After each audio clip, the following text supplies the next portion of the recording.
Hey there, how's it going everybody? In this video, we'll be learning about Python data types, and specifically we'll be learning about how to work with textual data. And textual data in Python are represented with strings. So we currently have open our intro.py file that we were working with in the last video, where we just printed out hello world. And I'll go ahead and run this so that we can see that down here it does print out hello world. Now, this line here is using the print function, and we're passing this text value into that print function. Now, if we wanted to create a variable that holds that text value, then we could say, now I'll just get rid of this comment for now. So if I wanted a variable to hold that value, then I can just create a variable, and we'll call that message, and we'll set that message variable equal to our text value that we passed in to print. And here, message is our variable name. So if you're coming from another language, then you might be wondering if we need to use semicolons or something like that to end each line, but Python doesn't need that. It operates on white space alone, which makes it a very clean language to work with. Now, by convention, our variables are usually all lowercase, and if it's multiple words, then we separate those with underscore. So if instead my variable name was my message, then it would be my underscore message. So that's just a convention that's commonly used. And also, these variable names should be as descriptive as possible as to what values they're meant to hold. So message is a good variable name here because it's holding our message. But if I was instead to call this variable m, which is a valid variable name, but anyone reading my code now wouldn't know when they see this m variable what value it's supposed to hold. So message is a much better variable name in this case. So this message variable now holds our text data, and our text data is called a string. Now we can use our variable in place of this string anywhere that we use it in our program. So instead of printing out hello world directly here, I'm instead going to now print out this variable. And that should give us the same results. So if I run that, then you can see down here we still get the same result. Now we can see that I created this string with single quotes. Now you can also use double quotes. So if you're wondering if there's a difference between the single quotes and the double quotes, then it really just depends on what text you have in your string. So for example, if you have a single quote in your string, so for example, let's create one with a single quote. Instead of hello world, I will instead make our string Bobby's world.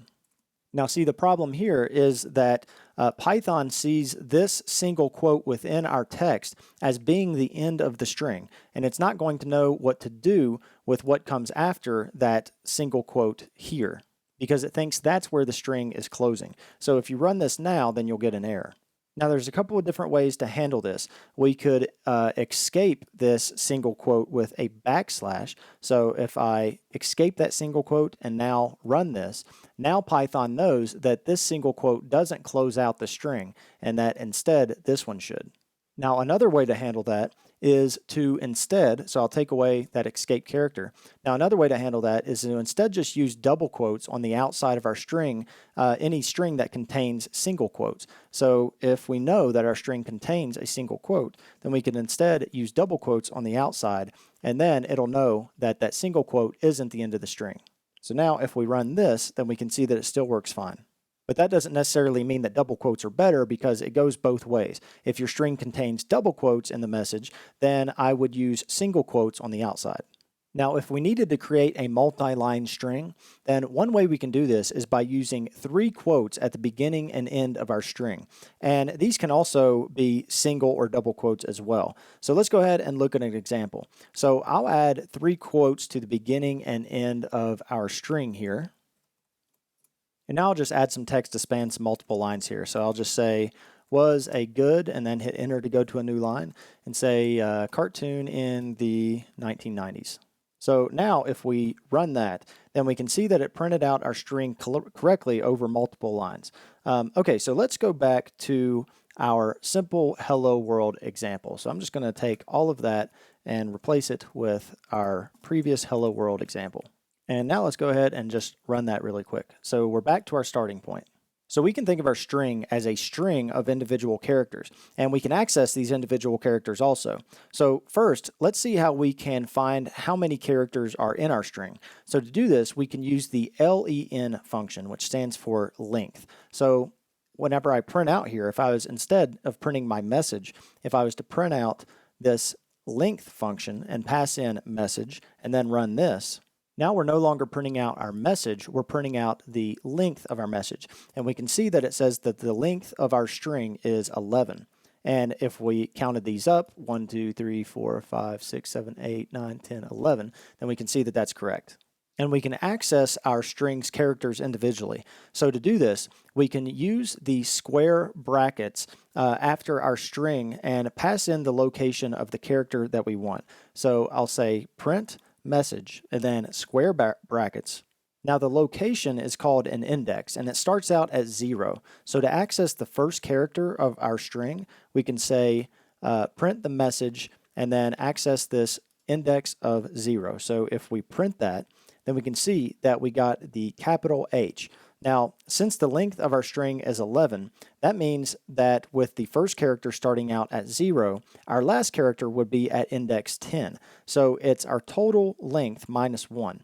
So if I was to say print out the location at index 10, the value at index 10, then we can see that we got our D character, which is the last character in that string.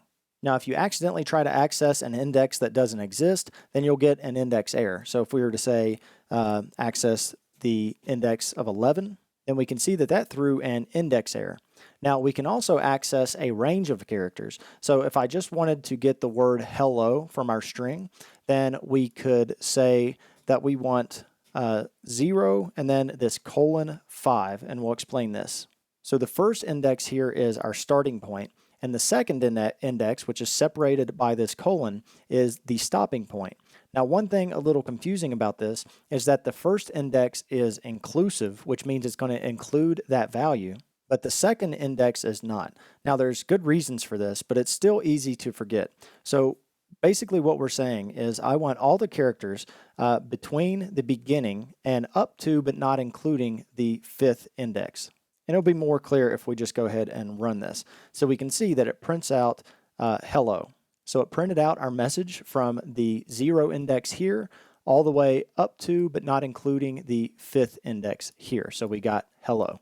Now, since our starting point here is just the first index, we can actually just leave that off and it'll assume that we want to start at the beginning. So if we don't put anything there and then :5, then we should get the same thing. So if we run that, we can see we still got hello. Now, instead, if we wanted to grab the word world from this string, then we could start at the 6th index, and then we can just go to the end. And just like leaving off our starting index, it will start from the beginning. Leaving off the stop index just goes all the way to the end. So now if we run that, then we can see that it gives us back the word world. Now, what we're doing here is called slicing. And if you'd like to learn more about slicing in depth, then you can watch my detailed video on that, and I'll leave a link to that in the description section below. So now let's just go back to printing out our message, and let me run this. Okay, so all of the data types that we're going to review are going to have certain methods available to us that give us access to a lot of useful functionality. Now, when I say methods, a lot of people wonder what's the difference between a method and a function. And functions and methods are basically the same thing. A method is just a function that belongs to an object. It's not important to get into the details of that now, but if you hear me say method or function, then you can basically think of those as the same thing for now. So like I was saying, the data types that we'll be going over all have certain methods available to us that give us access to a lot of useful functionality. So let's look at some of these string methods. So we can see here that our hello world text is capitalized, but let's say that we wanted that to be all lowercase. Now to do this, it's just as easy as saying print message, and then to lowercase this, we can say dot lower. Now, when we run this dot lower with these parentheses here, that's running the lower method on the string. So when we ran that, we can see that now our hello world has been set to all lowercase. And if we wanted to do this to uppercase, then it's as easy as changing that lower to upper. If we run that, now we can see that hello world is all uppercase.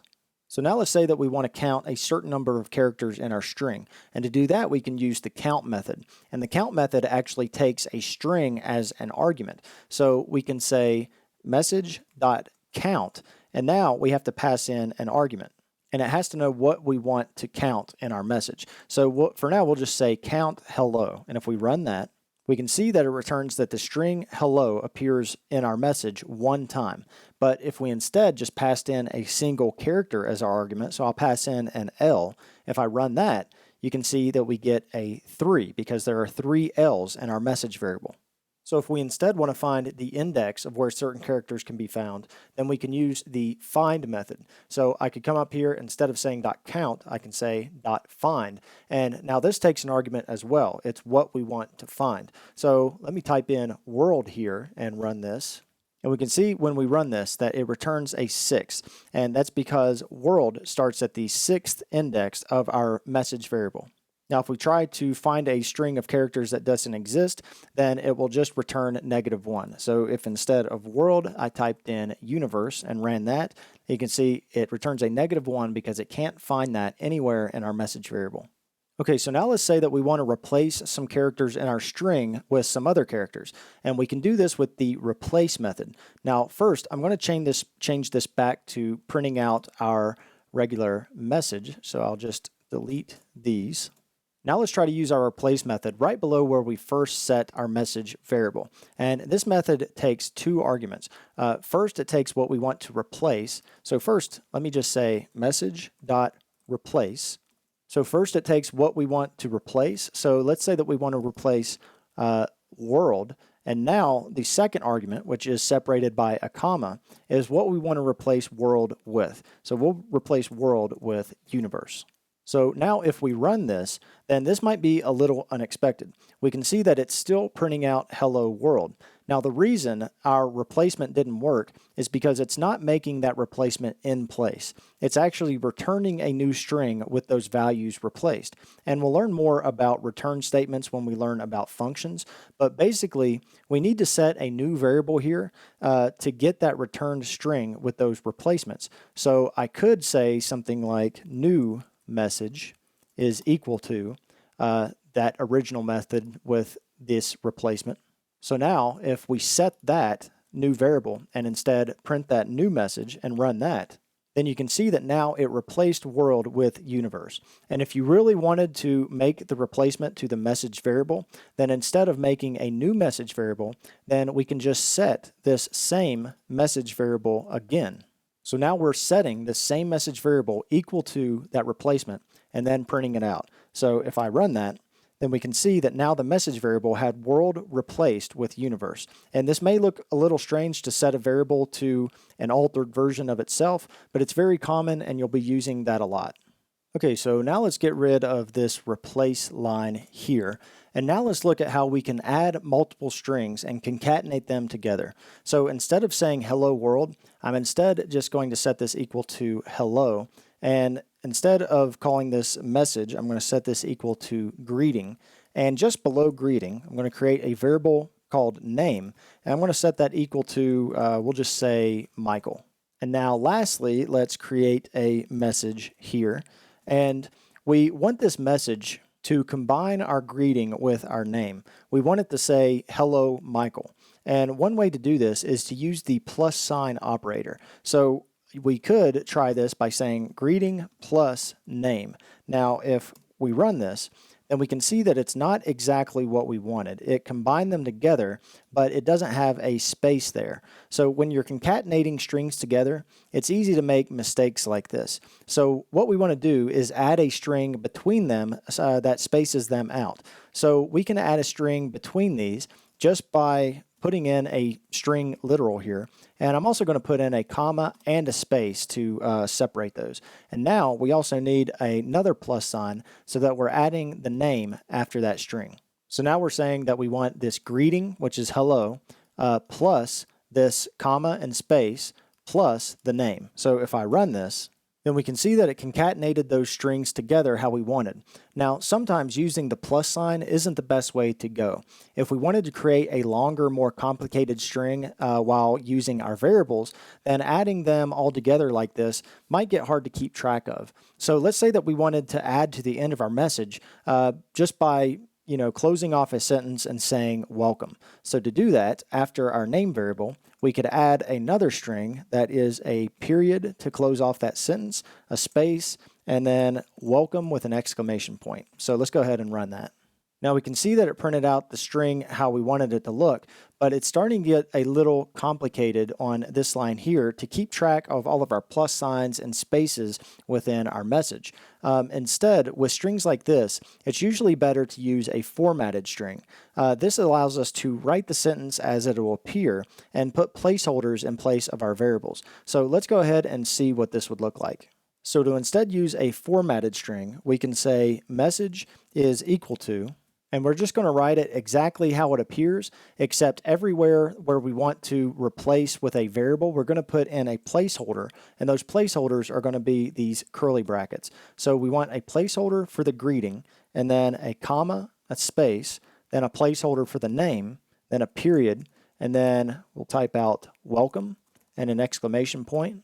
And now to fill those placeholders with our variables, we can say dot format and pass in greeting for the first placeholder and then name for the second placeholder. So now let's go ahead and delete this line where we were using the plus sign operator. So if we run this, we can see that we got the same thing as when we concatenated them together.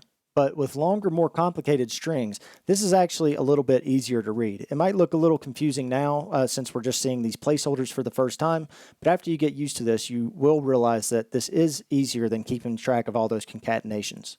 And using string formatting like this also gives us some extra functionality, and if you want to see everything that you can do with that, then I do have a detailed in-depth video on string formatting, and I'll add that to the description section below. Okay, and lastly, if you're using Python 3.6 or above, then you'll have access to these new things called F strings. Now, if you aren't using 3.6 or higher, then these aren't going to work because they were only recently released. And not a lot of people are using these F strings yet, but I'm really liking them so far. Basically, the idea behind F strings was to make string formatting as simple as possible. So let's go ahead and see what these look like. So to say that we want this to be an F string, we can just add an F right here to the beginning on the outside of the string. Now instead of using this dot format method, we'll instead just write the variables directly within the placeholders. So I can remove that dot format method, and now we can pass the variables directly within the placeholder. So we'll pass greeting to that placeholder and name to that one. So I can save that and run it. And you can see that using that, we got the same result. And like I said, these F strings are pretty new to the language, so even people who are very familiar with Python may be seeing this for the first time. Now, one reason I really like these F strings is because you can actually write code within the placeholder. So if I wanted the name in all caps for some reason, then I could just come into the placeholder here and say name.upper and run that directly within the placeholder. If I run that, then you can see that now our name was capitalized. Okay, so we're almost finished up, but I wanted to show you one last trick here when you're learning something new in Python. So we saw a lot of different methods that we could use on our strings. Now, if we ever wanted to see everything that's available to us, then there are a couple of things that we can do. So first, we can use this dir function, and that looks like this. And what this does is if we pass in a variable, then it will show us all of the attributes and methods that we have access to with that variable. Now, don't worry about all of these double underscore methods yet, but if we look down here, then we'll see a couple of familiar methods that we used in this video. So for example, we have dot upper here, we have dot replace, dot lower. So this kind of gives you a broad overview of all the attributes and methods that are available to you. Now, this doesn't show what any of these actually do. So to see more information about these string methods, then we can use the help function. But if we run this help function on the name, then that won't work. We actually need to run it on the string class itself. So we'll just type in help and then str for string. And if I run that, then we can see that this gives us a lot more information, and I'll pull this up here a bit. So it tells us everything that's available to us, and if I scroll down here a bit, and if I try to find something that we actually used in this video, okay, so we have find here. So you can see that it actually gives us a description of what these methods do and what arguments they take. Now, if you know that you had a certain method available to you, but you couldn't remember exactly what it does, then you can actually pass it directly into help also. So if I wanted to find out some more information about the lower method, then we could say string.lower. And if we run that, then we can see that it gives us information and the description just of what lower does. So using that dir function and that help function is a great way to get a broad overview of the methods and attributes that are available to you, and also what using the help function gives you an idea of what those methods do without actually going online and checking everything there. Okay, so I think that is going to do it for this video. I hope that now you feel comfortable with working with strings and are familiar with some of the useful things that we can do with those. In the next video, we'll be learning how to work with numbers in Python, and specifically integers and floats. But if anyone has any questions about what we covered in this video, then feel free to ask in the comment section below, and I'll do my best to answer those. If you enjoy these tutorials and would like to support them, then there are several ways you can do that. The easiest way is to simply like the video and give it a thumbs up. And also, it's a huge help to share these videos with anyone who you think would find them useful. And if you have the means, you can contribute through Patreon, and there's a link to that page in the description section below. Be sure to subscribe for future videos, and thank you all for watching.